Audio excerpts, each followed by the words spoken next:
you on. So we got Roby from Top Gun and the Top Gun program out in Oxford. That I think if anybody's played any summer ball, has got to be familiar with Top Gun. You guys been around? How many years you guys been around now? This is our ninth year coming up. So I know you guys you're very involved in the programs, and you work very closely with a lot of the coaches and to continue the development. And then through that, you got several guys on both rosters today that are going to be fortunate enough to have the opportunity to play at the next level. You want to talk about some of those guys for us? Yes, sir. We got a handful out here today. We got Clay Spencer behind the plate for Spain Park. Dude's hot as anybody in the state right now.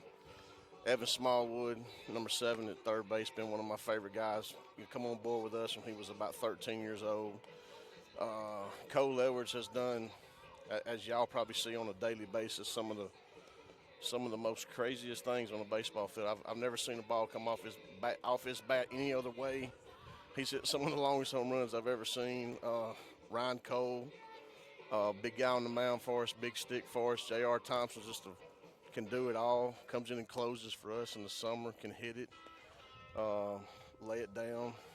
The Oxford crew, just a plethora of guys. Hudson Gilman, Sam Robertson, Auburn commit, Peyton Watts, Troy, Hayes Harrison, Northwest Shows. He just threw a 2-hit shutout in the Calhoun County Tournament Championship game. The game lasted, I think, an hour and 10 minutes, and it was like a 67 complete game pitch, which was crazy.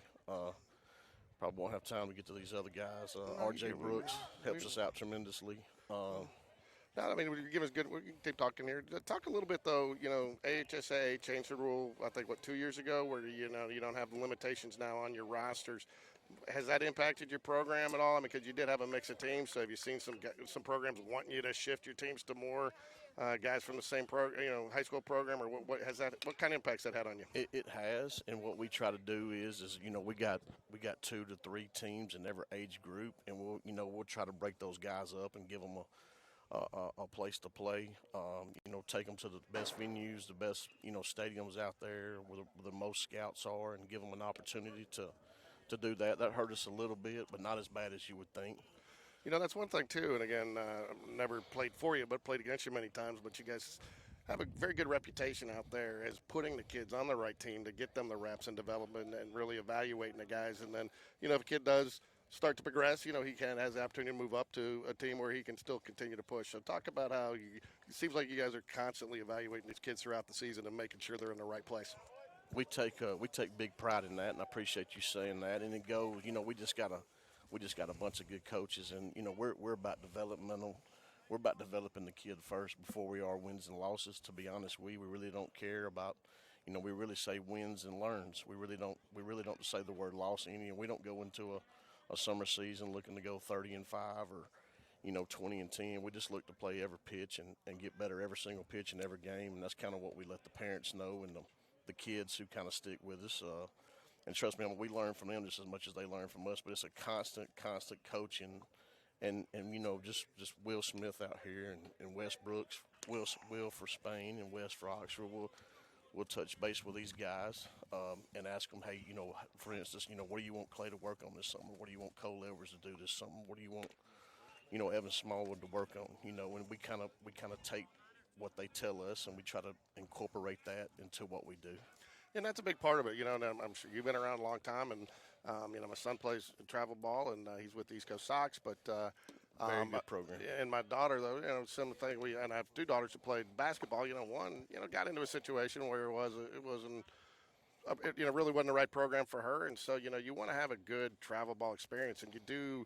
Again, I think that you guys do well, and I've been pleased with East Coast on the same thing. But you do see some other programs out there that pack their rosters or bring guys in just for one tournament here, and guys that don't get the opportunity. And again, without singling anybody out, how do you kind of combat that? Because sometimes that one program can really spoil the bunch.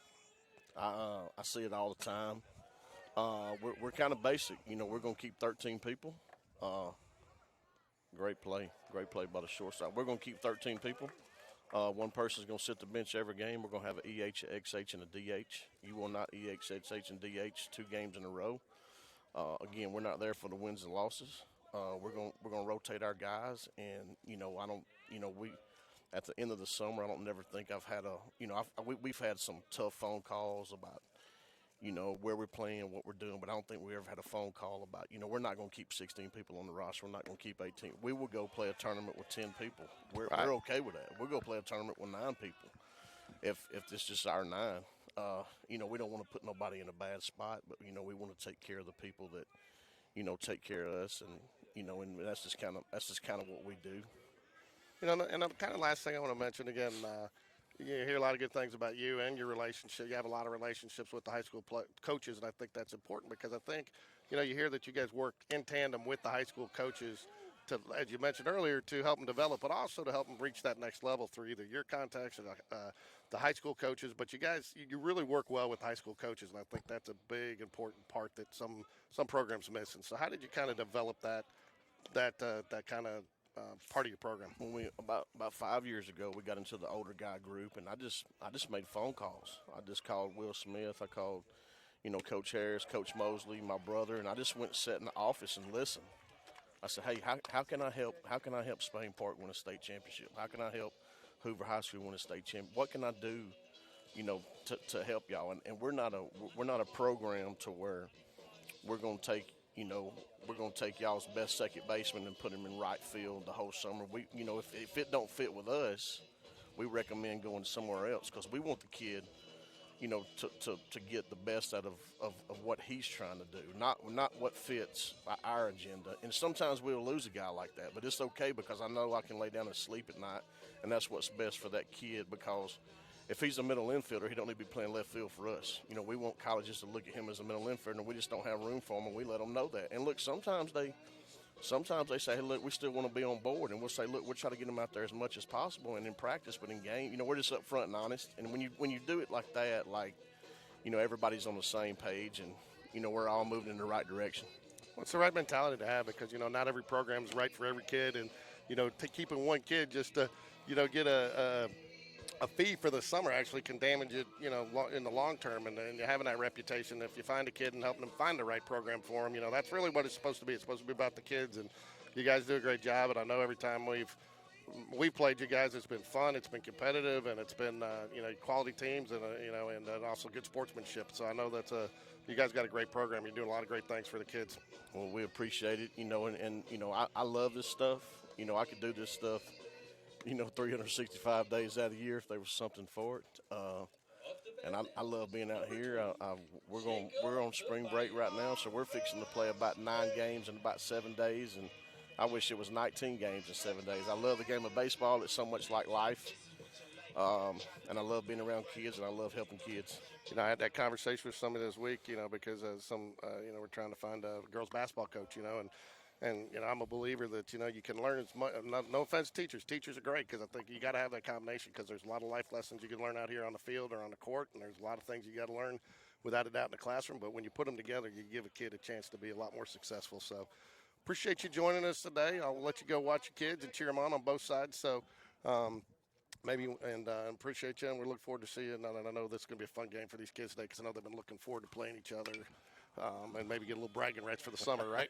Absolutely. So I appreciate you having me, and good luck to y'all the rest of the season. I appreciate what y'all do for these kids. And if we see you in any more games, please feel free to to join us. Okay? Sounds good. Thank you, man.